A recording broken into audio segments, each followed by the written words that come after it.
My name is Jigme Wangchuk Gorap. I am 27 years old. I currently live in New York. I was originally born and raised in India. So half my life I lived in India and the other half I lived here in the United States. Activism came to me as a just upbringing, I guess you could say that. So, and then especially after my schooling, I became more and more involved. And even recently, I've been elected for the board member of the New York and New Jersey Tibetan Association.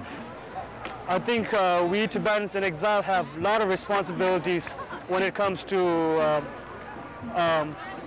the Tibetan issue. Especially, I think we live in a free country, so we owe a lot to the Tibetans in Tibet to speak on their behalf.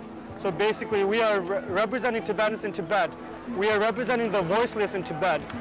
And so as Tibetans in exile, we have to do whatever we could. We have to speak out for the Tibetans. We have to constantly do what we can so that the Tibetans' plight will never disappear. Like, it will always be heard throughout the world.